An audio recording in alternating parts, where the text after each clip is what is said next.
afternoon, ladies and gentlemen. Welcome to the Josh Guillory Show. I am your grateful host, and in studio with me, Q Money Magic Man. What up, Q? Another beautiful day in Lafayette, Louisiana. You ain't kidding, man. Check us out here, KPEL.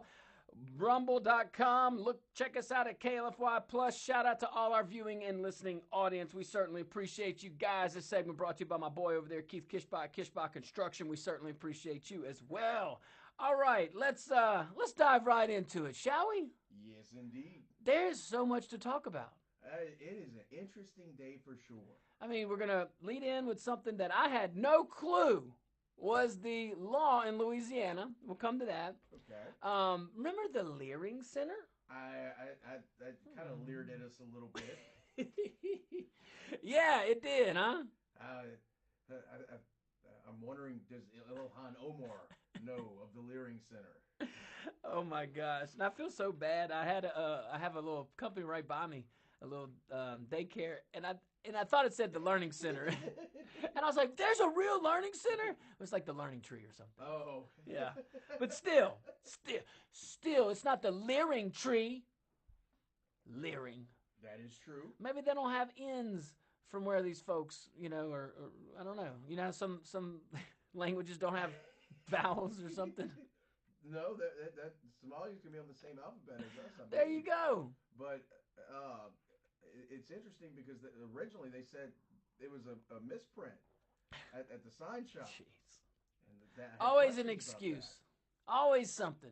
that. Yep. So you're telling me none of your clients, none of your students, if you see it on the radio, I'm doing my air quotes, because there was not. Well, there were a few little, cover-ups. Well, they did get robbed. Oh my gosh. The thieves only stole paper, though. Yeah, I stole probably some money. No, I'm kidding. All right, but yeah, so we'll come back to that. That is, and Tim Walz, he's getting tough now. Well, he does have a lot of, he said in the past that Republicans are intimidated by him because of his masculine energy. Oh, I can't even handle it. It's his masculinity is screaming off the TV so much during that vice president debate. I didn't know what to do.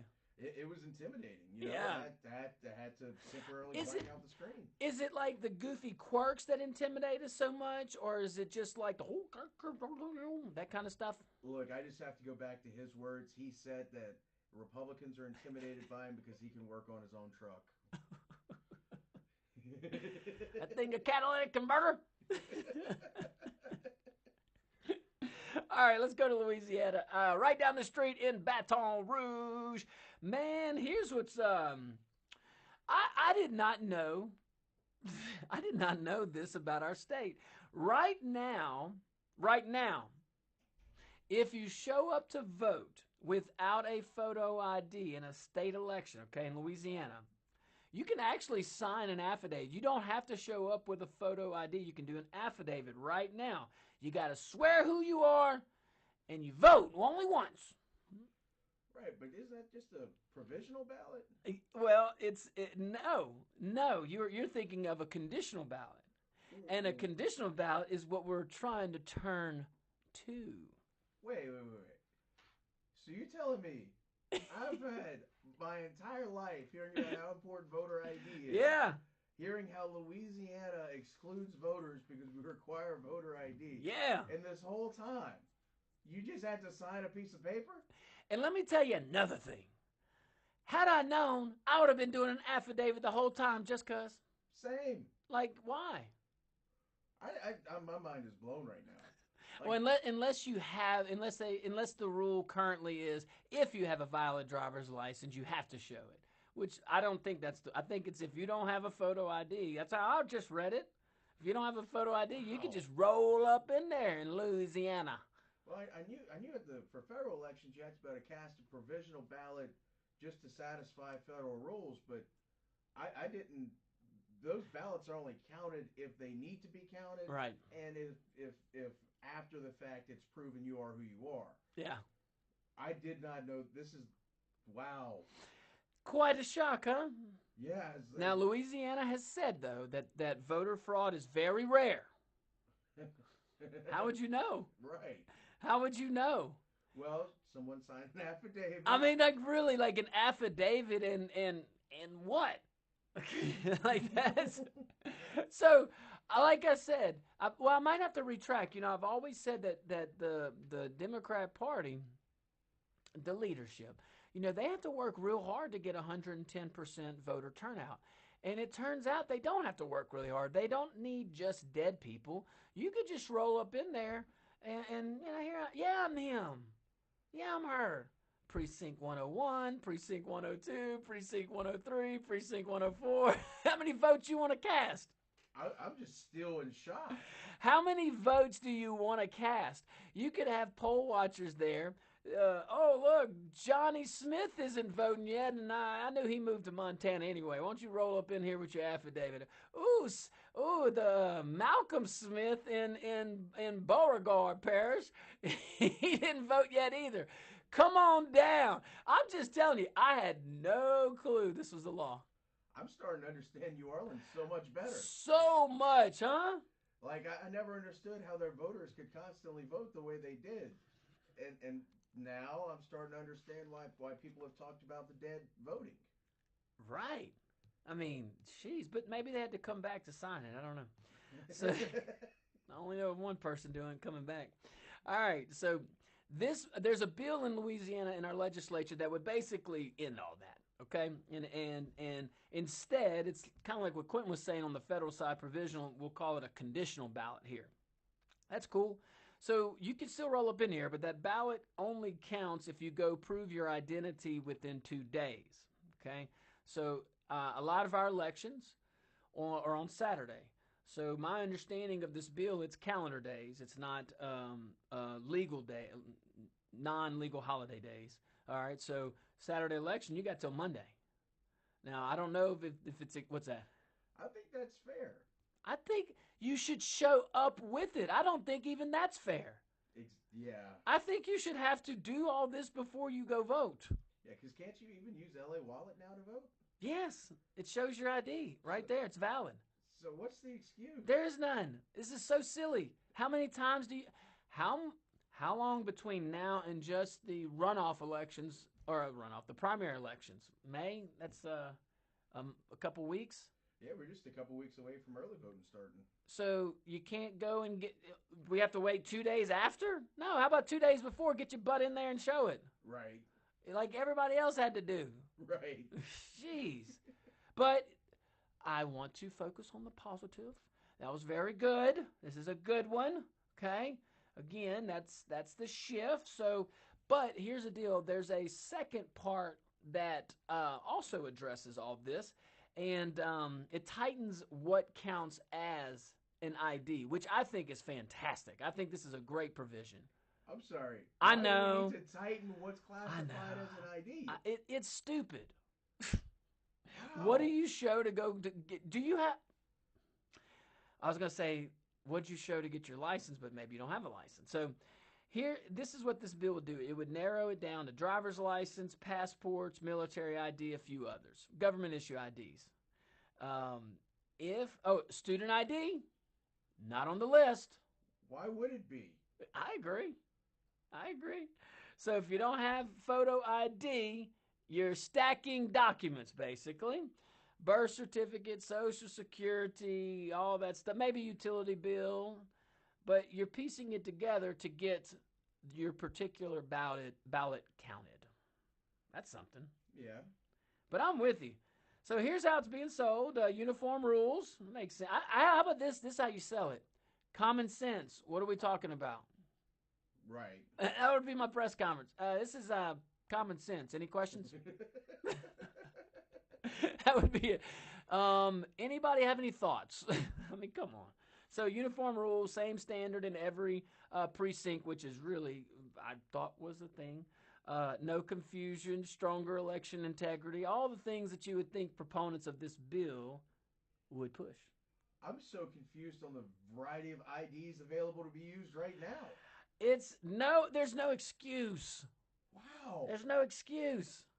That's why is the SAVE Act in the federal side, why didn't that pass instantaneously? Exactly. Like that Why are we talking about it? Overwhelmingly supported by a majority of Americans, Republican and Democrat. 70 something, high 70%. Yep. Of across Republican and Democrat. That's crazy, man. Or actually, the 70s were, I think, in the Democrats. Yeah. Low 70 or something like that. Dude, it's like I said, common sense. We as Americans actually agree more than we disagree. We really do. We all kind of want the same thing. Maybe we think there's a different way to do that, but usually Joe Public is going to get it right, okay? And that's why a majority of Americans do support ID to vote. My goodness. All right, guys, stick around. We'll be right back.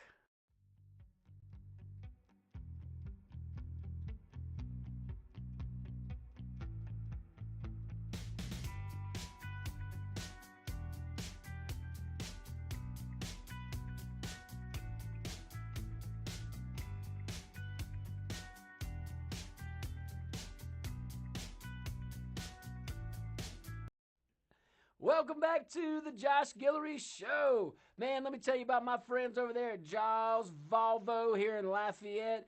Giles Volvo. Look, you want the luxury experience? Go get it, Giles Volvo. But not only do you get the luxury vehicle experience, you get top class service when you walk up in Giles Volvo.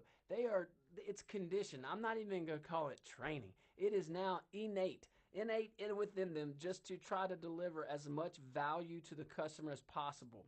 You know, you go in there with an expectation of what to expect when you go buy a Volvo or any vehicle. You walk up into a dealership, you have some expectations. I think they exceed it. I don't want to sell it to you, but I know by knowing them, I think they try to exceed it the first time they meet you. Absolutely. And and it's genuine too. So look, Giles Volvo, go check it out. You see these Volvos all over town. Go at least test drive one. Go talk to them. Go experience it. Go to Giles Volvo. It's so convenient. You have nothing to lose. But really, if you kind of been thinking, can I have a luxury vehicle? Can I do it at an affordable price? And can I do it locally? That's the key. And do I have a shop that I can take it into locally? So if you're here in Acadiana, Lafayette's the hub for a reason. Pop up in here, get you a Giles Volvo, check it out. Be in the club. All right. Well, you drove a Volvo one time. I did. I drove a C30. And we're just going to leave it at that. He said he had some fun. Yeah, too much fun. All right, guys, go visit my friends Giles at Giles Volvo here in Lafayette, Louisiana. And let's go right down the street from Lafayette, Louisiana, back to Baton Rouge. So again, if you're as shocked as I am, I did not know in Louisiana you do not need a photo ID to vote. You can do it by affidavit because that's accurate. Well, I've always wondered, because they always send you your voter registration card, right? And I've never understood why we had the voter registration card because I looked at it and I'm like, there's no picture on it. Surely I can't use this to vote. Yeah. So here's my card. Right. I'm ready. And now it's like, well, you just have to sign something. It's okay. Yeah. We'll ignore it. Or maybe you had to sign it with just that because it wasn't a picture ID. Well, that's true. That's true. Who knows? Maybe that's how they've been rolling with it. See, they're legit. They're not under my hypo. Right. Anyway, so look, proponents. There's a bill in Louisiana that would end that, basically saying, look, you gotta show ID, and if you show up there and you don't have an ID, you can cast a conditional ballot, but you got to prove your identification within 2 days. There's a provision across the both chambers of the legislature that would also define what an ID is. School IDs don't count. It has to be legitimate. Driver's license, military ID, passport, those kind of things. Guys that are pushing this, I say you just roll out there and say common sense, but they've given other reasons, and they all make sense. They are all common sense, uniform rules. That's why I say you can just summarize it. Same standard in every precinct. You don't want to go to precinct 1 be different than precinct 2. That would be confusing. And of course, stronger election integrity rules, and that should be paramount to both parties, to all parties. That's like kind of common sense, like I said. But there's some truth there, you know. I mean, right now, generally recognized ID, that's kind of what we have, you know. I mean, it basically leaves room for different interpretations, as you could imagine. One precinct accepts something, another one doesn't. and that's messy. Cleaning that up has some value. We talked about value at Giles Volvo. Here's value in government. Cleaning that up and having some election integrity, that would be delivering value to those who you are blessed to serve. Now, again, if someone doesn't have the right documents ready, they've got a short window to fix it. They don't have weeks, not even a full work week.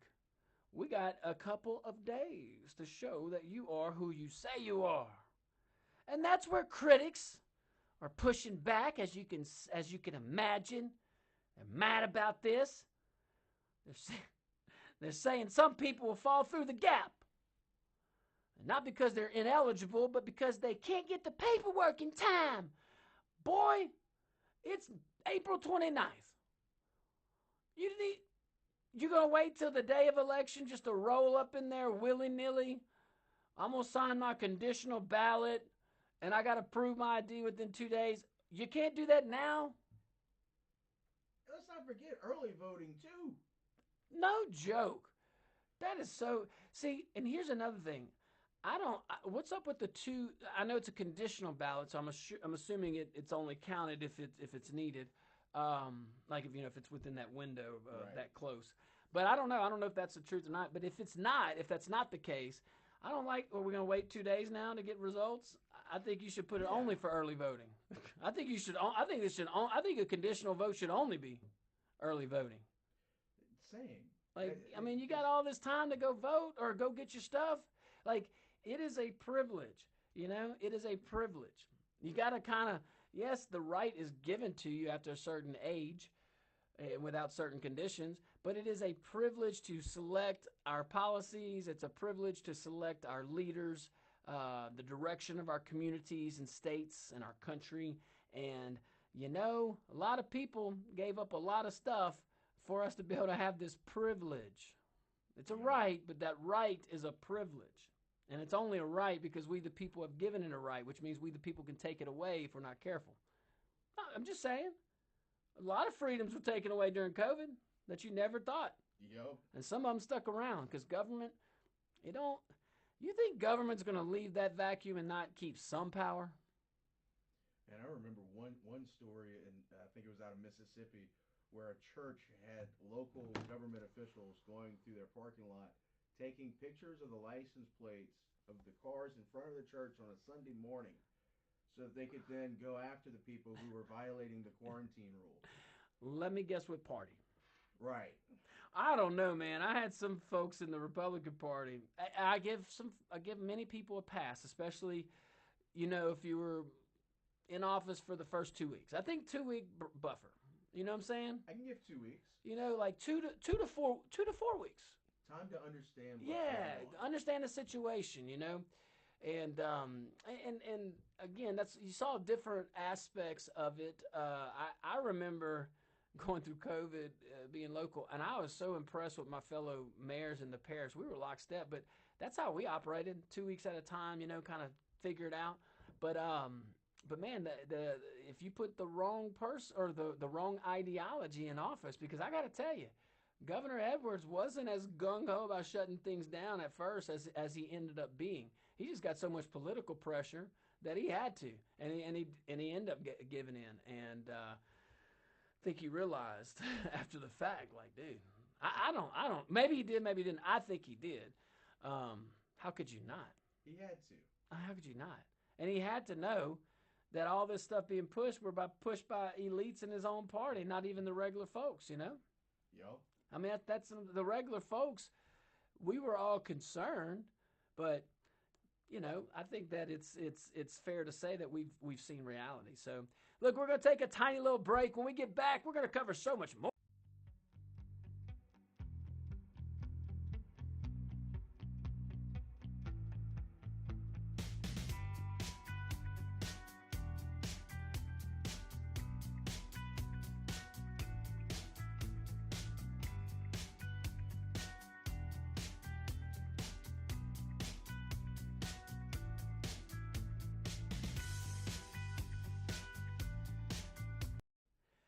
Welcome back to the Josh Guillory Show. Let me tell you about my dear buddy, Dr. Kevin, over there. We'll hear from him later today. Dr. Kevin's Wellness Clinic. Go check him out. This is my challenge for you because he talks about so many things that help out, very practical. Doc talks about specifically, him and Chris and their crew over there, about treating the underlying factors that lead to symptoms as opposed to just reacting to symptoms. And I like how Dr. Kevin says it. There's a place for medicine. There's a place for like all your traditional, what we call traditional medicine. This is just, maybe a supplement. Maybe this could replace some of the medication. I could tell you personally, I was on blood pressure and cholesterol before I went to meds, and I'm young, but I think I am. But but I went to Dr. Kevin, tweaked just a little bit, and I'm off of both of those medications. Now, I'm not saying that can be replicated in everybody. I'm just telling you my own personal experience. But I was grateful. I feel better. Go talk to him. What do you got to lose? 983-CARE. Because he cares. I like that number. It's very fitting. Yes, it is. All right. You know what else is very fitting? What's that? Silliness in Minnesota. Whew. You must be talking about the governor. I'm talking about him. I'm talking about what's going down, man. So 20 daycare centers in Minnesota are having quite the issues here. There were some raids, some warrants. You got multi-agency operations here. I mean, no small stuff. And this is tied into what, remember the massive social services fraud going on in Minnesota. We talked about the Leering Center. We're about to talk about the Leering Center some more. Do you think they call themselves the Learning Center and just not knowing they missed the N? I think that could go a bunch of ways, but yes. As soon as I asked, though, I realized, but that would require them actually promoting their business. And they didn't have to. They just got free money. Exactly. See, that's how you know.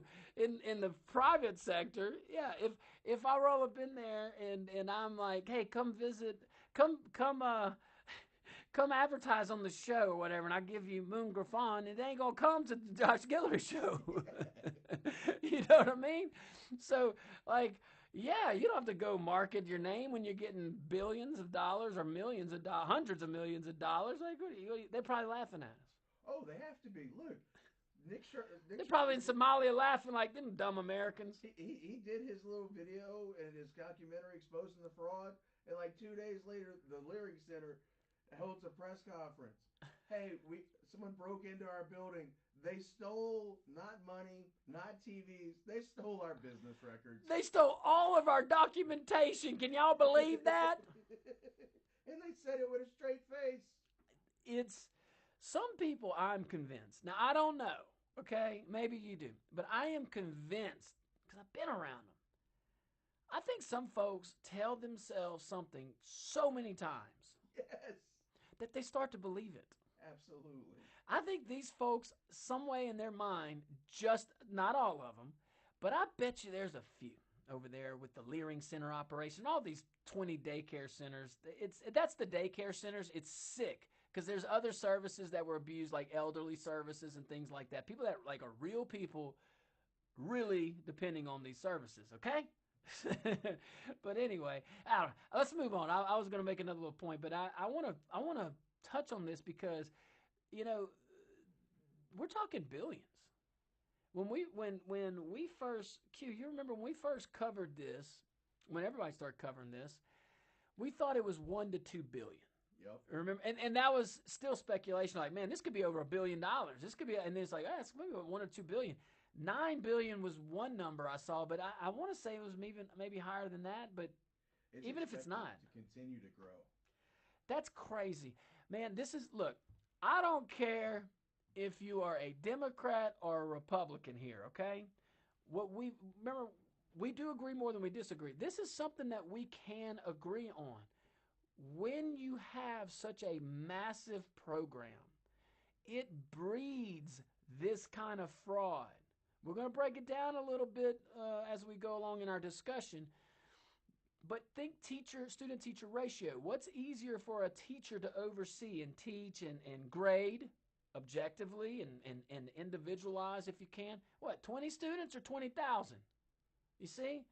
The bigger the program, the bigger the government program, the more fraud you're going to get.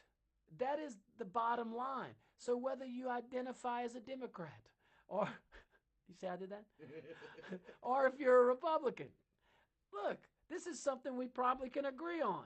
How about this? And I've said this, and maybe I look at it from this is right. Local, local government should dictate.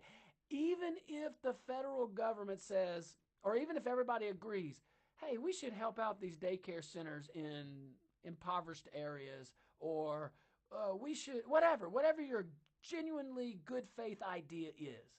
If the leaders in charge decide that this is an initiative that should happen, these programs, it should be funneled all the way. Not even funneled, it should come from the local governments. So perhaps if we lower taxes at the federal level, we can free up some space for the local guys to do all these social services that you feel are necessary. You have no clue, federal government. You have no clue what's going on off of Highway 10 in Mamou, okay? You have no clue. But I tell you, those folks in Evangeline Parish probably do. I probably bet you that. You know what I mean? Or if you even want to go through the state, I bet you the governor's office and the administration knows a heck of a lot more about the needs of Louisiana than some bureaucrat in Washington. So I'm just saying, Minnesota didn't get like this overnight. It is a culture, and it's breeded in big government. When you grow the federal government to the size that it is, and not just personnel, although that's kind of out there, but not just personnel, but the amount of involvement in citizens' daily lives, it was never intended to be that way. If we needed the federal government to do everything in our lives, why have a state government? Why have local mayors and council members? Why? If we're going to let the federal government take over everything, every aspect of our life, when can the federal government do federal government stuff? The federal government is a government of limited powers. I didn't make it up. Go look at the 10th Amendment. States have police powers, not the federal government. States can do whatever they want unless it's prohibited by the federal Constitution, whereas the federal government can only act within the powers that are enumerated in our U.S. Constitution. So maybe we just stay in your lane, bro. Federal government do federal government stuff. Very easy. Keep us safe and keep the economy rolling. And I'm going to add a third one. Do all you can to fight the internal bureaucrats and politicians with good ideas that want to grow federal government, even for a cause you want. Even for a cause you want, because they will leave, but the power that we give them will stay. It'll just be used in a different way. All right, it'll be abused in a different way. Anywho, all right, guys, stick around. We'll be right back.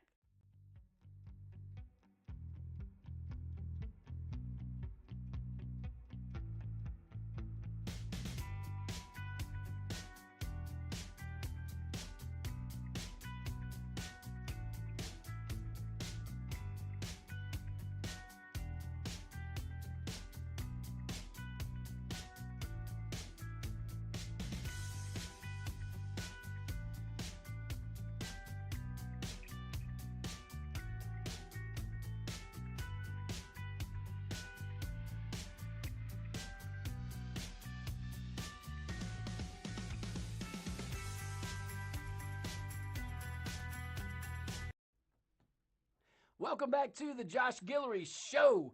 Man, Q, I know that I'm bragging on the Jacques Boudreau, my new friend. He goes by JB. But I got to tell you, I was in Dino's the other day. I have had the Marie Laveau. That's really good. But there's some things on that menu that, and I'm such a creature of habit. Q and I talk, he is too. If I say I want quesadillas, I'm not going to tell you the restaurant because I don't want to single out anybody. But we're going to one restaurant, my wife and I. I'll go wherever she wants me to go because I just want to be around her. But, I mean, she knows. If I want a burger, we're going somewhere. You see what I'm saying? If we want, well, you know where I'm going if I want pizza. But I'm going to Dino's. But look, and a lot of other folks are too. Go check them out. Love them, love them, love them. Okay, so we're talking about Minnesota again. So, 20 daycare centers. Minnesota got raided, and this is tied to the billions and billions of dollars. We're at, I think, 7 to 9 billion right now, and all those social services programs. And I would say that a lot of folks are relying on. There's a lot of dependency now on government. I don't blame the folks. What really gets to me, I get. I don't know why it's bothering me so much. I know we're talking about the children here, and that does bother me, but it's something about the elderly services, something about abusing the elderly. It's one, I don't know, that and animals. What Not saying elderly's animals. I'm just saying, I don't, hey, look, we're all wired a certain way.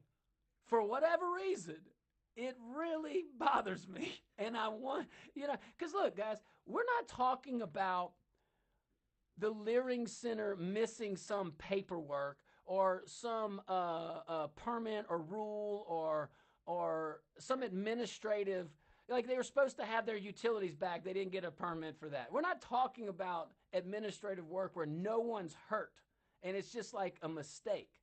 We're talking about money, real money that you paid for, that I paid for. Another reason why the federal government shouldn't be in any program.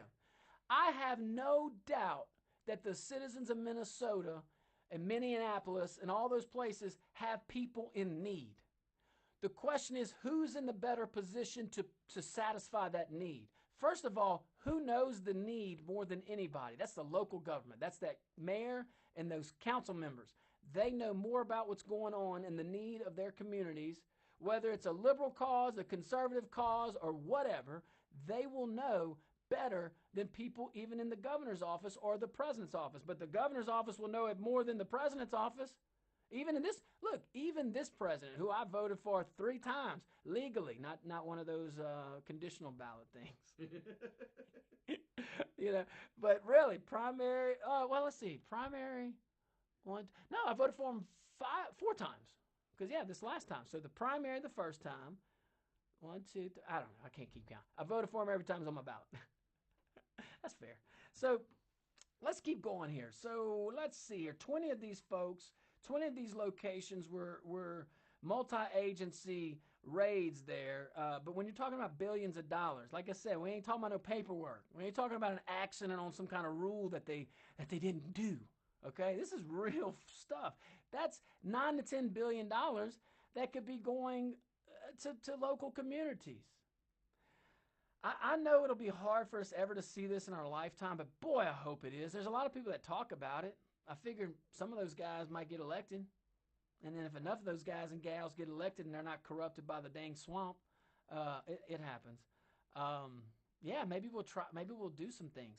But if we don't lower our tax burden at the federal level, we're never going to be able to have to address these programs. I'm just going to say it. Some communities won't like the program. Some communities will. To each their own. That's a wonderful thing about having a conservative philosophy or even a libertarian philosophy, is that you be you, boo.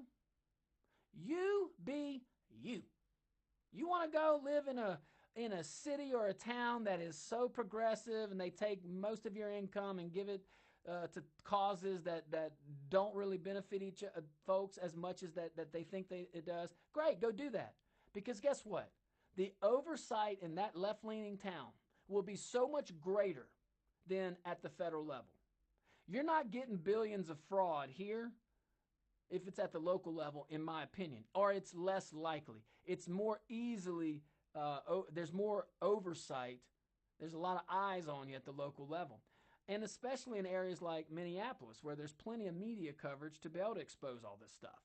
But when you're hiding behind paperwork, when you're hiding behind a program that has grown way beyond its scope, what was its scope from the beginning? Was it to open up doors to send all this money? Man, always follow the money. If you want to know where a crime is, follow the money. I'm telling you, follow the money. You don't go follow all this political stuff, and none of this is a political raid. None of this is politics. This is multi-agencies. Fraud is fraud. And whether you're left-leaning, whether you love Tim Walz and all these guys or not, fraud is fraud, man. And follow the money. Follow the money. That's what I'm telling you. So One of those places getting some attention is our dear friends at the Quality Leering Center. They forgot the N, okay, leering, misspelled on the sign. It's so silly. Well, they collected nearly 100 violations over a few years. We ain't talking about one violation where someone may have missed a rule, okay?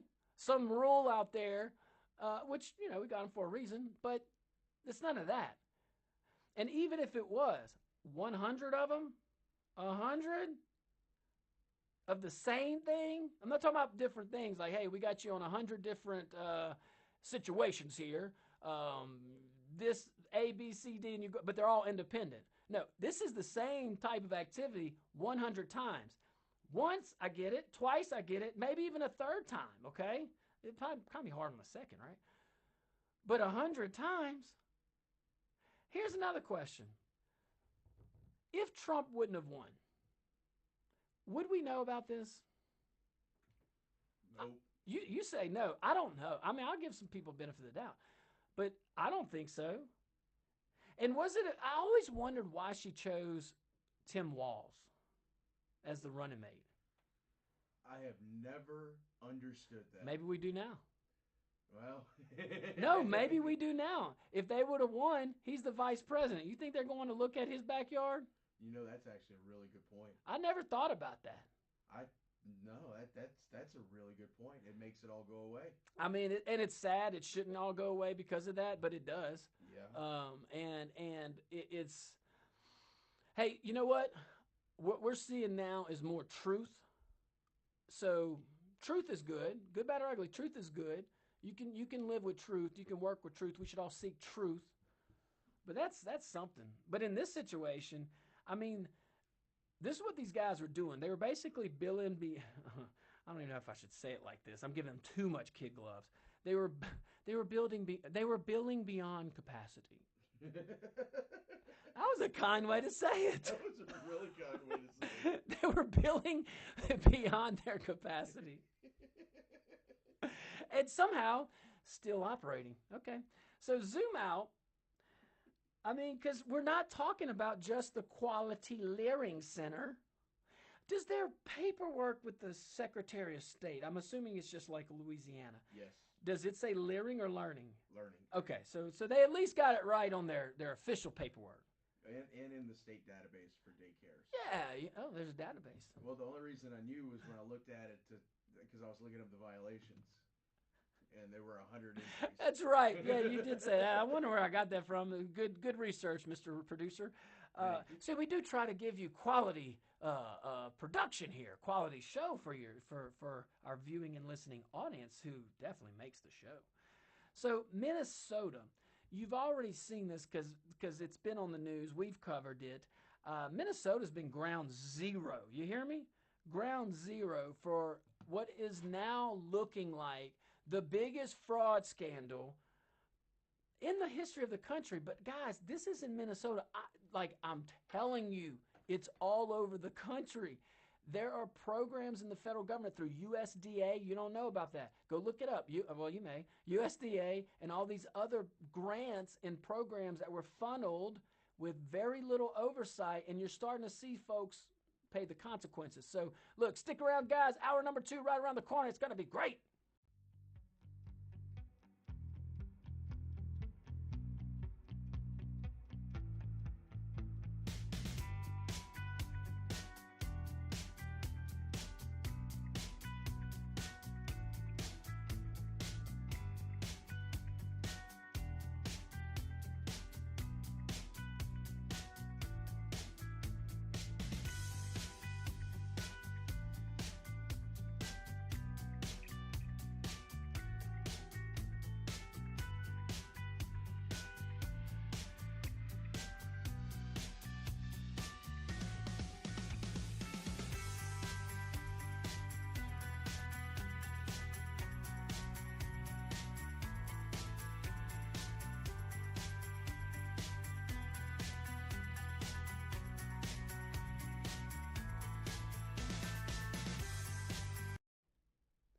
All right, ladies and gentlemen, welcome to hour number 2 of the Josh Guillory Show. Certainly happy you stuck around. Okay, so you know what's essential? The building block of life? What's that? Water. I've heard that. I remember I'm dusting off my cobwebs to Miss Jones in 7th grade science. I don't know how I remember that. Dihydrogen monoxide. I I remember taking chemistry in high school and actually enjoying it. I enjoyed it so much that I made sure I took a major. I had a major in undergraduate where I only took one science, but I didn't find it fascinating. Just and I waited till my last semester. Chemistry was my favorite of all the sciences. Really? It just made sense. Yeah. There was not really much wiggle room. That's why I kind of like it. It's just a formula almost. But Yep. anywho, hey, well, water is the building block of life. Shout out to my dear friend Mayor Johnny Thibodeau and the Council of Doosan, all those aldermen and women over there doing a wonderful job right here in Acadiana. So Doosan, Louisiana is becoming quickly one of the fastest growing towns in Louisiana, and you could see why right off of I-10. Doosan, interestingly enough, folks may not know this, is actually in 2 parishes. So the smallest municipality, incorporated municipality in the parish of Lafayette is actually in 2 different parishes. I didn't know that. Yeah, and so on the Acadia side, it's very interesting their economy, or how it's developed. On the Acadia parish side, you have video poker and things like that. So that the town gets revenue from that on the Acadia side. Well, let me tell you about a project that's going on in Doosan that I'm excited about, man. I'm excited for those folks and everything. So there's a $5 million, that's big, especially in that area, $5 million water enhancement facility or project. And it's going to support additional neighborhoods coming up in Doosan. You got to have residents. You can't just have video poker. What's the who are you going to serve with the revenue? And you have to have something natural to invite folks. And I know how hard Mayor Thibodeau and the council works. I'm talking about literally works. Mayor Johnny will go cut grass and like it. I love it. I've called him on the tractor one time. I'm like, Johnny, what you doing? Cutting grass. All right. But look, hey, so all our friends in Doosan, man, look, you got some good stuff going on. Keep your eye open for that. Some more residential development. I think that's gonna help diversify the town a little bit and drive the economy even more, both the residential impact and also the economic drivers that Mayor Thibodeau's bringing in, and the council. Look, that's a tight-knit group, man. If you ever go, look, you can go to these council meetings. Go to the Doosan council meeting. You'll have every time I've gone, I've always enjoyed it, but I'm a nerd. Speaking of being a nerd, when I looked at the town of Doosan's books like some years back, Uh-huh. their finances were so perfectly in order. Like their emergency fund was massive. Back then, when I looked at it, I think it was larger than the parishes. Really? Yeah. Doosan? This was years ago. Oh, wow. I don't know if it's still that way or not, but I was seriously impressed. I'm just telling you. If you live in this area, you have some good things that in some of the municipalities are really most of the municipalities are really doing some good stuff. And whenever we can get everybody on the same page, it's even better. You see some synergy. So, but I stumbled across that, and I wanted to at least highlight it. That's some positive stuff here locally that is real. It's tangible. So, if you're on I-10, dip into Doosan, check them out. And right next to the frog capital, Rain. Yep. Mayor Chuck over there, he works. Look, I'm gonna stay on local here a little bit. Mayor Chuck, him and Miss Peggy, they are so wonderful folks. And their ingenuity on drainage and cleaning culverts, we were talking about on the break one time.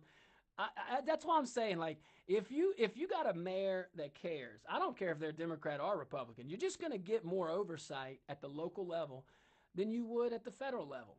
Like, you ain't sending these programs to Mayor Chuck and Mayor Johnny in Rain and Doosan, respectively. You're not sending them $7 billion and it's fraudulent.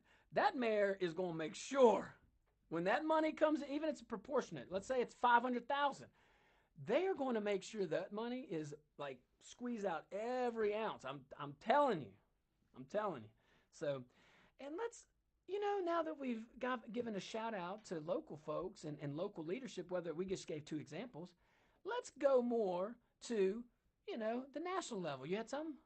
Oh, I saw buttons being pressed. I left the wrong one on. Are we good? We're good. Well, that's good, Mr. Producer. On the fly. I'm always impressed with all those things you're pressing.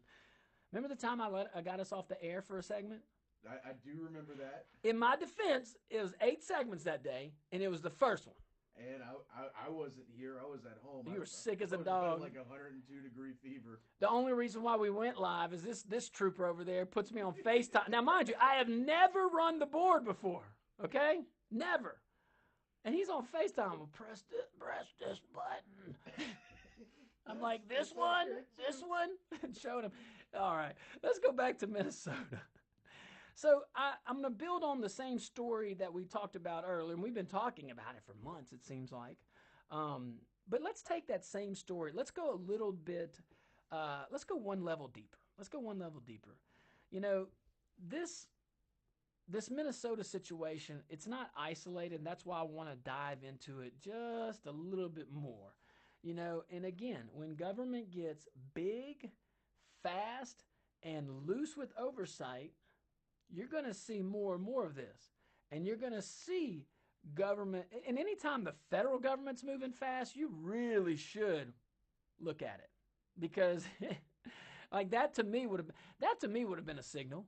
Like, absolutely. Hold on, there's 20 locations, just daycares, but that's just daycares. 20 daycares in Minnesota that, boy, they sure have been using these grants a lot.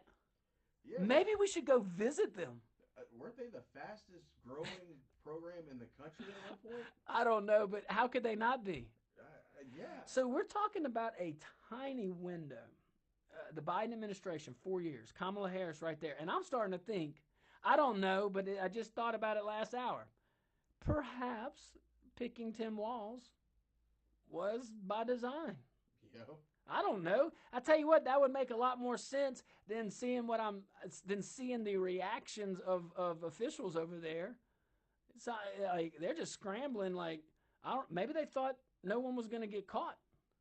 Well, I mean, for a while, I remember the story when it broke that Tim Walz's administration would move civil service workers around anytime they brought up the subject of, hey, this looks a little suspicious. Oh, you're Islamophobic, you're racist. Oh you're my gosh. Yeah, exactly. You're going to the Northern Wall. Yeah.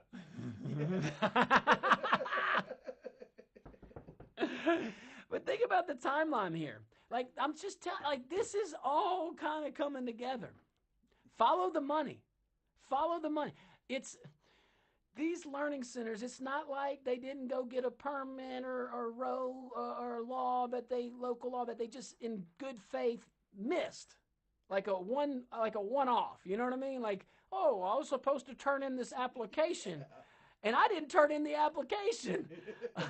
It ain't that. It's billions of dollars. And $1 is too much. Yeah. $1 is too much.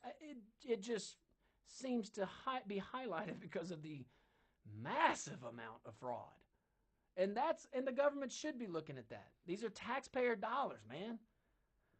So think about the timeline. Pandemic hits.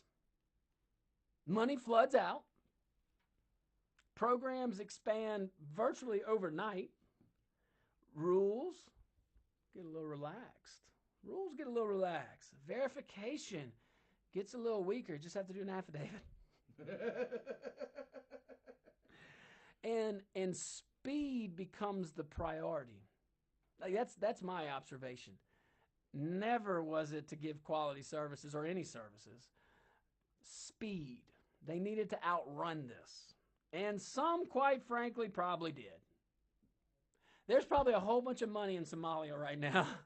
Oh, yeah. I mean, part of it, the investigation was, where did the money end up? Yeah, I would love to know. Well, and I can't remember the story, but some of it ended up in the hands of Al-Shabaab, which is a terrorist organization. That's true. That we covered that. And I'm glad you mentioned that. Or maybe me and you talked about it. But it's you can't make that up. Yeah, you have a hard time making that fictional. Meanwhile, if we want to go to open a bank account, you need like 4 forms of ID, and if you want to fly, you better have a star on your license. No joke, huh? I haven't got mine yet. Meanwhile, we're funding the Yes. Moon's talking to me while I'm on air. He's getting, are you on it? Yes, we're on air. Anyway, so, but look, here's the deal, man. So when speed, to your point, when speed, when speed becomes a priority, we really like it's noticeable, and there should be action on it. So even if we give the benefit of the doubt to all the federal overseers, even if we give them the benefit of the doubt, it still shows put all of those initiatives in the local level. Now, for these local governments to be able to afford these initiatives, if they think it's necessary, very key, you're going to have to lower the burden on the people. You're going to have to lower taxes at the federal level. Now, how easy will that be? Oh, actually, Quentin, maybe it could happen. What if there's a scenario? Just hear me out. What if there's a scenario in Washington where we have a majority in the House, we have a majority in the Senate, and we have the presidency? I wonder if that ever happens where you have all three Republican. I wonder if we would actually do what we say about taxes and lower them. Wonder, do you think we'll ever have a majority of Republicans in the House and Republicans in the Senate? Well, we might have all that one day, but we probably wouldn't be able to do anything unless we also had a conservative Supreme Court. Golly. So right now, we have, obviously we're tongue in cheek. Right now, we have the House, we have the Senate, we have the presidency, and a 6-3 majority conservative philosophies on the court. Why aren't we cutting taxes? Why aren't we shrinking the federal government? And why do we have a national debt? We should be doing and if you just shrunk the government, you'd help with the debt, okay? You'd have more oversight. It's going to take someone with some guts. And I'm telling you, the president has so many things he wants to fight. I don't know where I really don't. Yeah, he's pushed tax reform. He's lowered taxes. I mean, like, this would be an initiative that can you imagine if we actually lowered the obligation and the burden on the taxpayer and the local governments and actually put them in a position to lead their respective communities? My fellow Republicans in Washington, come on. You got the House, you got the Senate, you got the presidency, and on top of that, you have a very conservative Supreme Court that I think would probably be favorable. We call them conservative. I just think they're more like the founders. I agree. You can call them whatever you want. I just think their judicial philosophy is more in line with the Federalist Papers, if you really think about it. All right, stick around, guys. We got so much more to talk about. Don't go anywhere.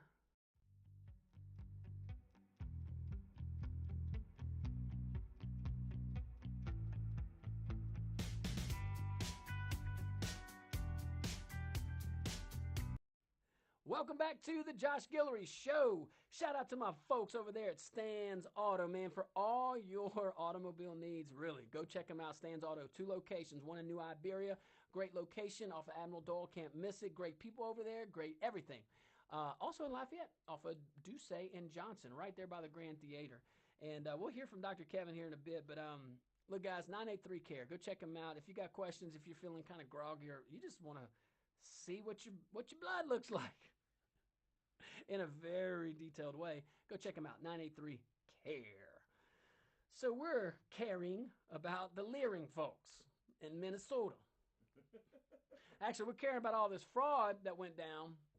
Follow the money. Follow the money. So when you get 20 daycare locations getting rated by multiple agencies tied to this massive fraud, $7 to $9+ billion, nothing to laugh at. You know, you got to look at the timeline. We kind of went through that last segment, but I'm going to say it again. You got the pandemic that hits. So what does that do? Well, shell shocks everybody. You know, opportunities come out. Money flows. That's what I mean by that. Programs that were limited grow to these massive amounts, expand virtually overnight. Some are created virtually overnight. Rules get relaxed. Look at voting in 2020.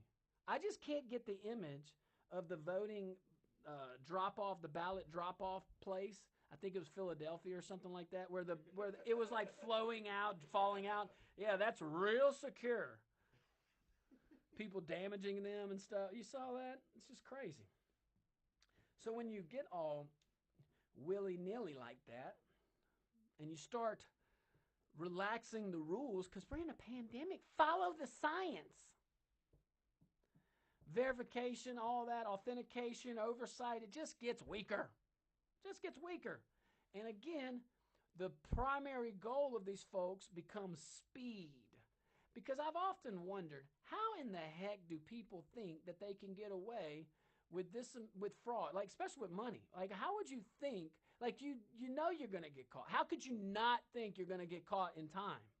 I never understood that. I still don't. But maybe I'm starting to understand. If speed is the game, I mean, these guys are probably calculating, all right, 7 to 9 billion, get as much over there to Somalia as we can, or wherever, hide it somewhere and run them, run from them or something. I don't know. I've never been involved in that kind of stuff. I couldn't tell you how to do it. But it's amazing to me, the audacity and boldness, in a bad way, of some of these organizations, some of these politicians, and some of these folks. Not most. We're only talking about 20 daycares right here, but man. And the fact that it's $7 to $9+ billion shouldn't even mean a thing. I mean, it makes it more severe, but $1 fraud is too much. It's too much. And the people who know, by the way, how to work that system, they don't hesitate. They build networks. They set up these shell operations. They figure out billing codes and thresholds and triggers, and they learn how to maximize intake. They maximize intake. They put speed as the priority. They create these shell companies or send it somewhere, and it ain't coming back here. So they're robbing America. They're not even putting it back in our economy. They're not even buying a Tesla with it. But that's how you get daycare centers billing in the way that they're billing and getting away with it. You know what I mean? I mean, that's how you get services being paid for that never actually happen. That is like a thing. That is a real thing. I mean, that's how you get entire programs turned into revenue streams with no production. It's just a one-way street to money. Money, money, money, money, money, money, money. So, but you got people cracking into that system. And you got people cracking into that system in a way that we never saw. And it's not just Minnesota. Look at the federal government has so many programs and so many agencies. I'll point you to the USDA, United States Department of Agriculture. That is a massive entity. And it covers what I believe way more than agriculture, because we've allowed that to happen. Congress has allowed that to happen, has allowed the executive branch to expand beyond its designed measures. And I'm a big proponent of a strong executive, by the way. Like the Articles of Confederation before our Constitution, we didn't have a head of state. We didn't have a respected head of state. You got to make somebody has to run the day to day. So kudos to our founders for tweaking it. That's what I'm saying. Leaders, good leaders, you're okay to change your mind. Like a good leader, if you get new facts, new circumstances, or you just didn't have a good understanding at first because, I don't know, you're human, I'm okay with leaders changing their mind if it helps the people. Like, what's the opposite? Being so arrogant that it's my way. No, I said this and I'm not changing. Mm-mm. So I appreciate the founders for many reasons. But switching from those Articles of Confederation to a constitution, a democratic republic at that was, it's more profound the more you learn about it. And you learn about the 1760s and 70s and 80s, all the way really to the turn of the century. And then at the turn of the century, what do we have? Massive land purchase, 1803, the Louisiana Purchase. So nowhere in there did the founders of really no one until 1930s to the 1930s would have even envisioned this amount of involvement of the federal government. And I think that those folks at the time, pre 1930 in our country, would say, well, what do you expect? And I say that there was plenty of fraud before then, okay, but it was a different type. It was more the victor goes the spoils. If you look at the 1868 election all the way to probably Teddy Roosevelt, maybe McKinley. Anywho, not to go on a tangent, but that was kind of a period where there was some rampant abuse. No civil service system, and when the civil service system was created, it was great. Okay, just like anything, it morphed into something that probably should be tweaked, not eliminated. Not eliminated. You need that. You don't want politicians coming in and axing everybody because they have a different political philosophy. These guys are workers in the administration carrying out the lawful orders of the day. You know what I'm saying? So that's all the time we got. No, we got another one. Good. That's what I'm saying. I get thrown off on Wellness Wednesday. Hey, guys, that's all good. Stick around because I want to wrap this up.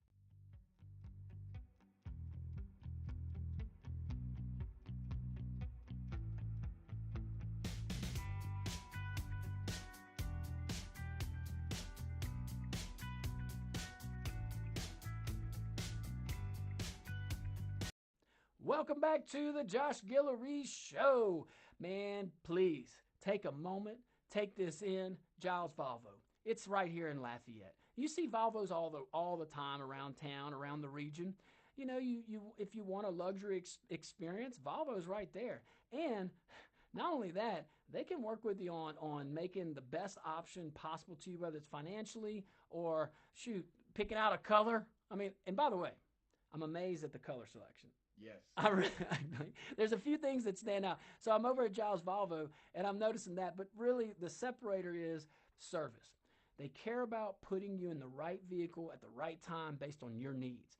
You don't get there with a cookie-cut approach. At Giles Volvo, they actually take the time to listen to you, kind of see, what does the customer actually want? And are they saying some things that may trigger a need that they need to let you know about? That's what you want. You want a team. You want a family. And you got that over there at Giles Volvo. Go check them out, Giles Volvo here in Lafayette, Louisiana. And tell my dear friend Bob Giles, if you see him, I said hello. So, we're going to switch topics. Stay at the federal level. So here's what happened. A U.S. House hearing, okay, subcommittee, by the way, on the Constitution. And the topic was supposed to be federal law around abortion protest, the FACE Act, if you will, okay, if you remember that. And Brandon Gill takes it in a very different direction.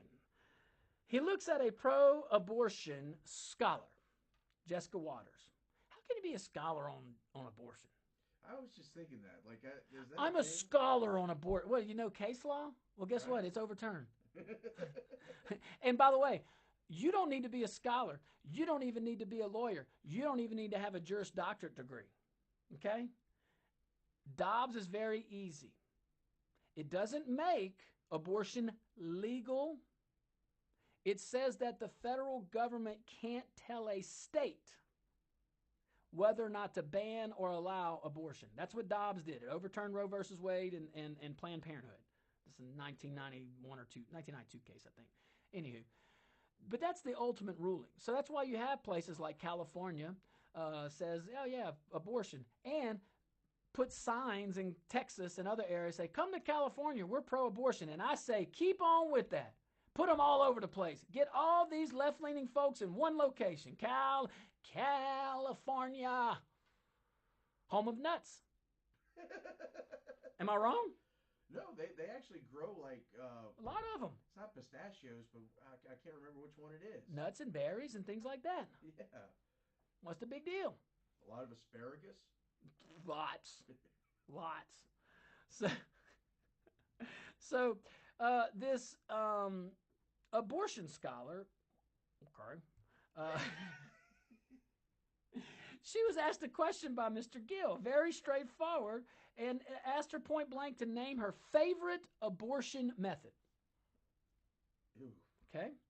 Maybe she was a scholar on medical. Okay, so you know how to terminate the life of an unborn baby. What scholar is that? Like, how scholastically enriched is that effort? I don't know, but it seems like if they were a doctor, but they're a scholar. So he doesn't like he starts describing the procedures in detail, not vague, not academic, but like clinical, blunt, uncomfortable, just on. And she refuses. She refuses to say our favorite abortion method repeatedly. And she pivots back to policy. He pulls it right back to the reality of the procedures. And okay, in the moment, kind of blows up online. You got your camps. So I don't think that exchange, Q, was actually about getting an answer. No. It was about forcing a confrontation with what abortion actually is. And we say it so loosely, like, whoa, I mean, we're pro-abortion or pro-life or whatever.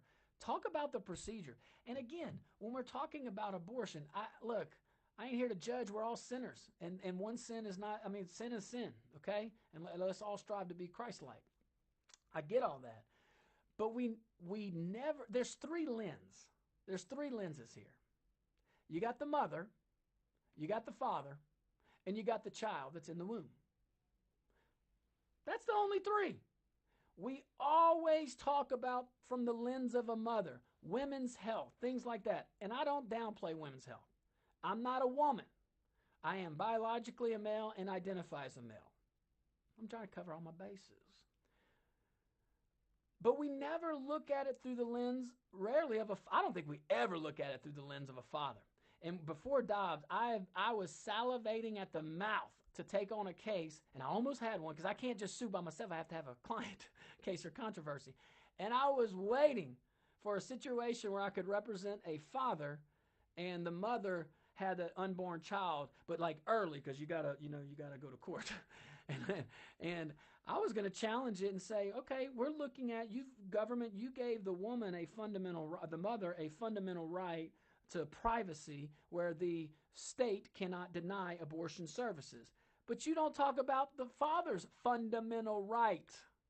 See, there's another case called Troxel versus Granville that says parents have the fundamental right to raise their child, to rear their child. He doesn't even get a shot. He doesn't even get a shot, the father. So we rarely, if ever, talk about the father's lens. But even more scary is we almost never talk about the protections of the baby. We never talk about the lens of the child. We never talk about that person's fundamental rights of due process. I mean, you're taking the federal government cannot deny any of us, or nor shall any state deny any of us life, liberty, or property without due process. A fair, a meaningful opportunity to be heard before a fair and neutral entity. Where does that child get that opportunity? You can't deny that something changes when a woman is pregnant. Heartbeat, things like that.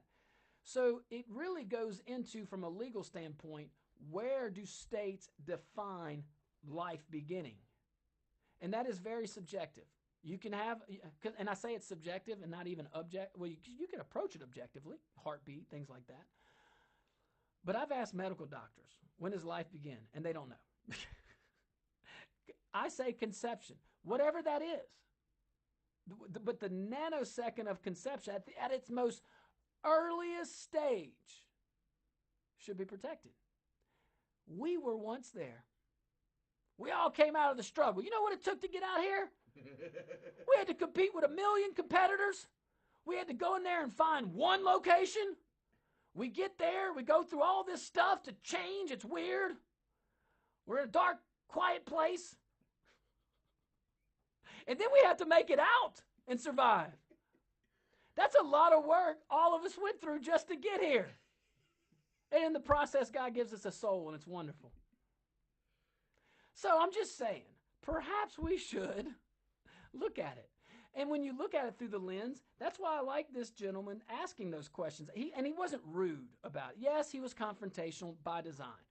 But it's true because these guys and gals, these experts, will go up there and talk about this like it's some kind of objective clinical discussion on some scholarly topic. You're talking about killing an unborn child, or if you want me to use your terminology, terminating the life of an unborn child. Where you fall on that issue, that's you, okay? But I'm just saying, objectively, can we look at all three? Why do we only look at one? When that woman didn't get pregnant by herself, even through a lab or whatever it is, intro whatever, okay? It didn't. You can't do it by yourself. So if you want to take the father out, okay, where is the advocate for the child? I mean, you're able to give $7 to $9 billion in Minnesota for daycare. Can you just no money? Can you just change a policy? In these now, it's not the policy in Louisiana and other states that have anti-abortion laws, but there's a lot of states. You may be living in one if you're viewing this or listening, and that's a question you might be able to ask your legislators. Maybe, hey, look, maybe you're in a state where it's on the fence. You know, I don't think this works in California or New York, but maybe there's a purple state, maybe Virginia. I don't know where they're at, but some kind of purple state that perhaps these questions to your legislator, which is local, you can find your legislator's office.